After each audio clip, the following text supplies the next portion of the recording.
आज हम उस कहानी की बात कर रहे हैं जो केवल एक व्यक्ति की नहीं बल्कि हर उस इंसान की है जो सपने देखता है और उन्हें पूरा करने की हिम्मत भी रखता है। ये कहानी है एक ऐसी बेटी की जिसने अपने इरादों की ताकत से ये साबित कर दिया अगर सपना सच्चा हो तो रास्ते खुद बन जाते हैं। ये कहानी है उस लड़की की जिसने बहुत छोटी उम्र में ही तय कर लिया था कि वो जमीन पर नहीं बल्कि आसमान में अपनी पहचान बनाएगी और जिसने पूरी दुनिया को ये दिखा दिया कि असंभव शब्द केवल डरपोक सोच की उपज होता है। ये कहानी है भारत की महान बेटी कल्पना चावला की। फ्रंट पेज पर फोटो थी, कल्पना नासा में सिलेक्ट हुई है, इंडियन लड़की। She applied for the astronaut program, which is a brutal.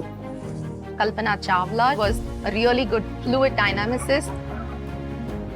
सिर्फ इंडिया में नहीं, सिर्फ अमेरिका में नहीं, वो सितारों की तरह पूरी दुनिया में चमकती है।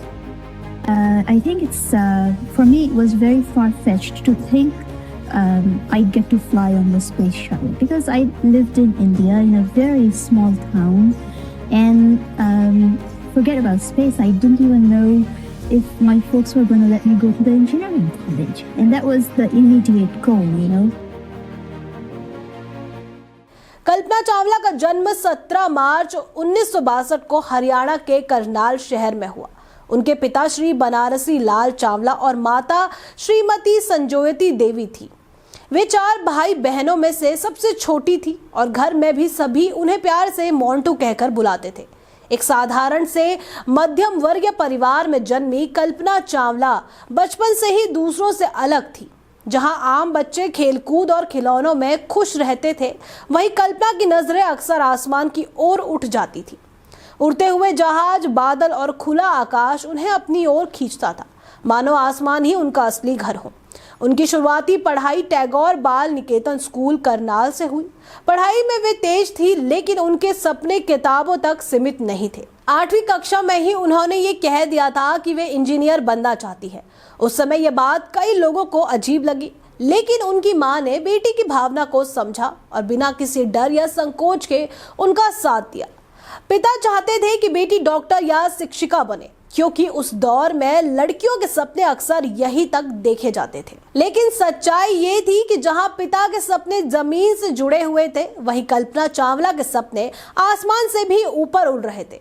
बचपन से ही कल्पना के मन में अंतरिक्ष को लेकर एक गहरी जिज्ञासा थी। वे अक्सर सोचती थी कि पृथ्वी के बाहर क्या है, सितारे कैसे दिखते होंगे और अंतरिक्ष से दुनिया कैसी नजर आती होगी। उनकी सबसे बड़ी ताकत थी उनकी मेहनत और उनका अनुशासन। वे ना तो मेहनत से घबराती थी और ना ही असफलता से डरती थी। उन्हें उड़ान भरने की प्रेरणा भारत के महान विमान चालक JRD टाटा से मिली, जिन्होंने ये साबित किया कि भारतीय भी आसमान में अपने सपनों को पंख दे सकते हैं। स्कूल की पढ़ाई पूरी करने के बाद कल्पना ने टैगोर पब्लिक स्कूल करनाल से आगे की शिक्षा ली और फिर पंजाब इंजीनियरिंग कॉलेज चंडीगढ़ में वैमानिक अभियांत्रिकी में दाखिला लिया। यह अपने आप में एक बड़ा कदम था, क्योंकि उस समय इस क्षेत्र में लड़कियां बहुत कम होती थी। लेकिन कल्पना ने कभी पीछे मुड़कर नहीं देखा और 1982 में इंजीनियरिंग की डिग्री हासिल की। इसी साल उन्होंने अपने जीवन का एक साहसिक फैसला लिया और अपने सपनों को साकार करने के लिए अमेरिका जाने का निर्णय किया। अमेरिका पहुंचकर उन्होंने टेक्सास विश्वविद्यालय आर्लिंगटन से वैमानिक अभियांत्रिकी में मास्टर्स की पढ़ाई की और 1984 में MS की डिग्री प्राप्त की। इसके बाद 1986 में उन्होंने दूसरी मास्टर्स डिग्री पूरी की, लेकिन उनका सफर यही नहीं रुका। उनके सपनों की ऊंचाई अभी भी बाकी थी। 1988 में उन्होंने कोलोराडो विश्वविद्यालय बोल्डर से वैमानिक अभियांत्रिकी में PhD की और उपाधि प्राप्त की और इस तरह उन्होंने खुद को इस क्षेत्र की बेहतरीन वैज्ञानिकों की श्रेणी में स्थापित कर लिया। कल्पना चावला केवल पढ़ाई में ही नहीं बल्कि उड़ान के क्षेत्र में भी असाधारण थी।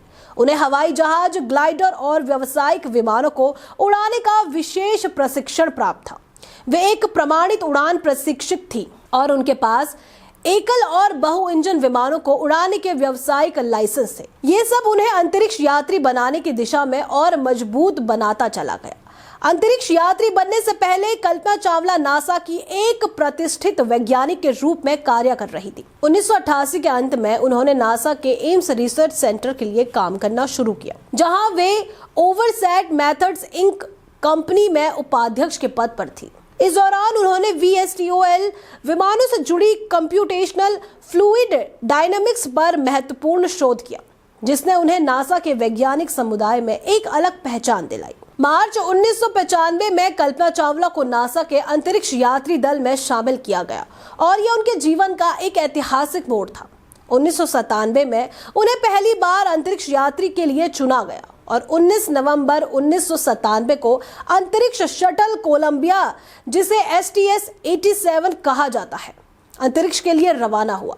इस मिशन में 6 अंतरिक्ष यात्री शामिल थे और उनके साथ कल्पना चावला भी थी। इसी के साथ वे अंतरिक्ष में जाने वाली भारत में जन्मी पहली महिला बनी और भारतीय मूल की दूसरी अंतरिक्ष यात्री के रूप में इतिहास में अपना नाम दर्ज कराया। अपने पहले मिशन में कल्पना चावला ने लगभग 1.04 करोड़ किलोमीटर की यात्रा की, 365 घंटे अंतरिक्ष में बिताए और पृथ्वी की 252 बार परिक्रमा की। इस मिशन के दौरान वे स्पार्टन उपग्रह को अंतरिक्ष में स्थापित करने की जिम्मेदारी निभा रही थी। तकनीकी खराबी के कारण उपग्रह को वापस पकड़ने के लिए 2 अंतरिक्ष यात्रियों को स्पेस वॉक करनी पड़ी, लेकिन गहन जांच के बाद नासा ने कल्पना चावला को पूरी तरह निर्दोष पाया और यह स्पष्ट किया कि समस्या तकनीकी प्रणालियों में थी। पहले मिशन के बाद कल्पना ने नासा के अंतरिक्ष यात्री कार्यालय में तकनीकी पदों पर काम किया और अपने उत्कृष्ट योगदान के लिए कई पुरस्कार प्राप्त किए। उनके जीवन में निजी सुख भी था। उनका विवाह जीन पियरे हैरिसन से हुआ, जो एक उड़ान प्रशिक्षक और विमानन लेखक थे। 1990 में वे अमेरिकी नागरिक बनी, लेकिन भारत से उनका भावनात्मक जुड़ाव हमेशा बना रहा। भारत की उनकी अंतिम यात्रा 1991 से लेकर 1992 के नए साल की छुट्टियों में हुई थी, जब वे अपने परिवार से मिलने आई थी। साल 2000 में कल्पना चावला को उनके दूसरे मिशन STS-107 के लिए चुना गया। ये मिशन कई बार तकनीकी कारणों से टलता रहा, लेकिन अंततः 16 जनवरी 2003 को वो एक बार फिर अंतरिक्ष शटल कोलंबिया से अंतरिक्ष के लिए रवाना हुई। इस मिशन का उद्देश्य स्पेस हैब में 80 से अधिक वैज्ञानिक प्रयोग करना था, जिनका संबंध पृथ्वी विज्ञान, अंतरिक्ष विज्ञान, नई तकनीकों और अंतरिक्ष यात्रियों के स्वास्थ्य से था। दुर्भाग्यवश 1 फरवरी 2003 को जब कोलंबिया अंतरिक्ष यान पृथ्वी के वायुमंडल में प्रवेश कर रहा था, तभी वह टूटकर नष्ट हो गया और इस दुर्घटना में कल्पना चावला सहित सभी 7 अंतरिक्ष यात्रियों की मृत्यु हो गई। यह घटना न केवल नासा बल्कि पूरी दुनिया के लिए एक गहरा सदमा थी। हालांकि ये अंतरिक्ष यात्री आज हमारे बीच नहीं है, लेकिन उनके द्वारा किया गया शोध और उनका योगदान पूरी मानवता के लिए हमेशा लाभदायक रहेगा। कल्पना चावला के शब्द आज भी हमें प्रेरित करते हैं, जब वे कहती है कि मैं अंतरिक्ष के लिए ही बनी हूँ। उनके निधन के बाद उन्हें उनके अद्वितीय योगदान के लिए कई बड़े सम्मान दिए गए, जिनमें कांग्रेसनल अंतरिक्ष पदक, नासा अंतरिक्ष उड़ान पदक और नासा विशिष्ट सेवा पदक शामिल है। उनकी कहानी हमें सिखाती है कि सपने छोटे नहीं होने चाहिए और उन्हें पूरा करने के लिए साहस कभी कम नहीं पड़ना चाहिए। कल्पना चावला भले ही आज हमारे बीच नहीं है, लेकिन उनकी उड़ान, उनका जज्बा और उनका सपना आज भी हर भारतीय के दिल में जिंदा है और हमें ये याद दिलाता है कि अगर हिम्मत और जुनून हो तो हम भी अपने सपनों को अंतरिक्ष की ऊंचाइयों तक पहुंचा सकते हैं। ऐसी ही और जानकारी के लिए बने रहिए हमारे साथ।